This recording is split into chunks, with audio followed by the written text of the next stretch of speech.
Supply Shivaram. ఇంటికాడ ఖాళీ ఉండేం చేద్దామని కాలేజ్ పోయినాం. ఎవరురా నువ్వు ఇంత టాలెంటెడ్గా ఉన్నావు?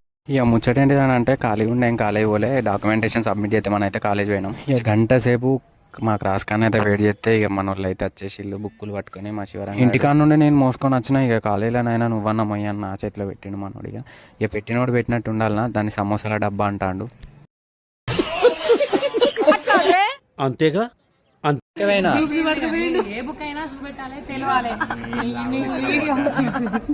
తప్పుపోయింది అదే 1500 లాస్. ఇప్పుడు ఏం చేద్దాం? చివరంగా నిద్దామా? నువ్వు ఇచ్చింది నీ తప్పది. ఇక ప్రింట్ కొట్టించినాం, సార్తో సైన్ చేపిద్దామని పట్టుకొని రావంగా. ఇక ప్రింట్ చేయించేటప్పుడు అయితే నేను ఒక మిస్టేక్ చేసిన అనమాట. ఇక పంపే పీడిఎఫ్ కాక వేరే పీడిఎఫ్ పంపినా. ఇక అక్కడనే వచ్చింది పెద్ద కథ. ఇక కంటెంట్ పేపర్ వేరే, థియరీ పేపర్ వేరే అయ్యేసరికి సార్ మళ్ళీ చేంజ్ చేసుకురమ్మన్నాడు. ఇక నా వల్లనే తప్పైందని మన ఈశ్వర్ గారు అయితే అవుతలేడు. అయ్యో వీడేంటి తెలుసా?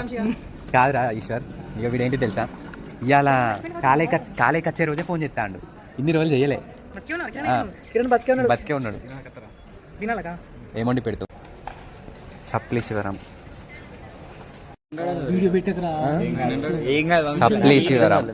సప్లి శివరం, బొట్టురామ్, రమ్యరామ్. ఇక మనకేదో బుక్కులు తెచ్చినా అని బిల్డప్ ఇచ్చిండు శివరం గారు. కానీ సప్లి ఫీజు కట్టడానికి అయితే వచ్చిండు. ఇక రోజు ఫోన్ చేసే కిరణ్ గారు నెల కాంచి ఎత్తలేడు. కానీ ఇలా కాలేజ్కి వచ్చే పని ఉన్నది వాడు చేసిండు మనోడు. ఇక ఫైనల్గానే అయితే రెస్టారెంట్ పోయి అయితే బిర్యానీ తినేసినాం. ఇక ముగ్గురం తినేసి అయితే మళ్ళీ బుక్కులు కొట్టే దగ్గరికి అయితే పోయినాం. ఇదన్నమాట ఈరోజు వీడియో. మంచి మంచి వీడియోల కోసం మన ఛానల్ సబ్స్క్రైబ్ చేయండి. ఓకే, ఉంటా, బాయ్.